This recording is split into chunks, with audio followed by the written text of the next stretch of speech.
Facing mounting evidence that Puerto Rico has vastly undercounted the number of people who died because of Hurricane Maria, Gov.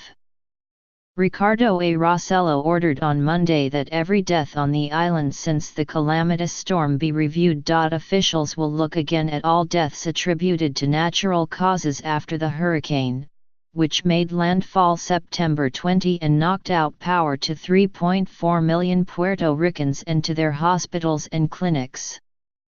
Parts of the island are still without power almost 3 months later, and the power grid is operating at only 70% of capacity. The prolonged blackout hampered critical medical treatment for some of the island's most vulnerable patients, including many who were bedridden or dependent on dialysis or respirators.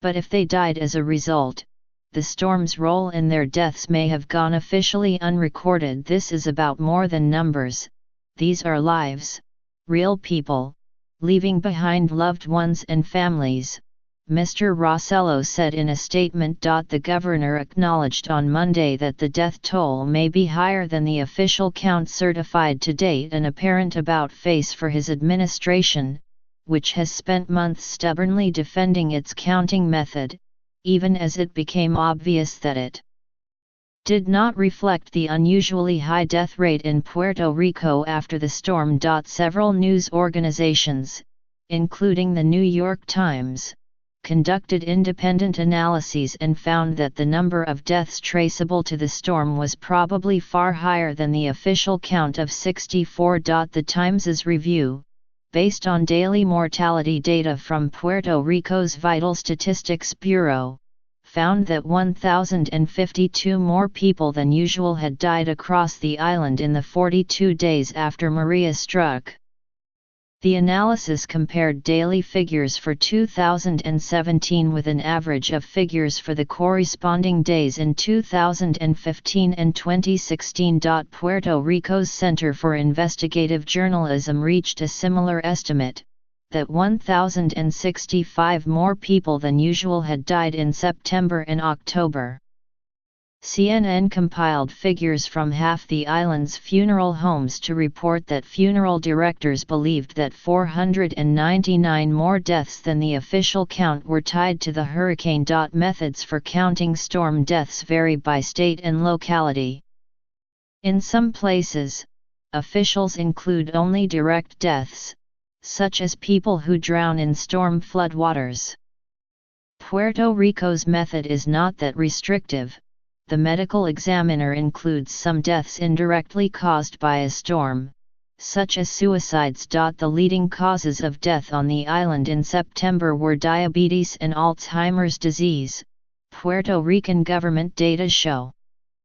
But there was a sharp spike by 50% in the number of recorded deaths from sepsis, a complication of severe infection that can be tied to delayed medical care or poor living conditions. Mr.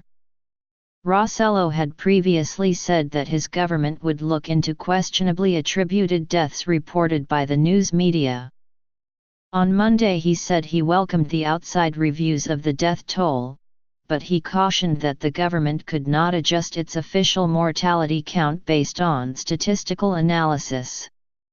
Every life is more than a number, and every death must have a name and vital information attached to it, as well as an accurate accounting of the facts related to their passing, he said. Reviewing the circumstances surrounding each death will require interviewing family members and doctors who signed death certificates to find out if, for example, the heart attack listed as the cause might have been brought on by stress related to the hurricane or might have been fatal because an ambulance could not get through debris-blocked streets to help in time. 4 weeks after the storm, top leaders of Puerto Rico's government insisted that its count of the dead was accurate and not significantly low. On September 29, 9 days after Maria made landfall, Hector M. Pesquera, Puerto Rico's public safety secretary, said he did not think the count would rise by much. 4 days later, President Trump visited the island and remarked that the death toll, which officially stood at 16 at the time, was much lower than the 1,833 people who died in 2005 because of Hurricane Katrina. Mr. Pesquera has repeatedly said that Puerto Rico hewed to the Centers for Disease Control and Prevention's protocols for counting storm-related deaths, and has urged families to share information with the authorities about any deaths that may be linked to the storm. We always expected that the number of hurricane-related deaths would increase as we received more factual information, not hearsay, and this review will ensure we are correctly counting everybody, Mr. Rossello said on Monday.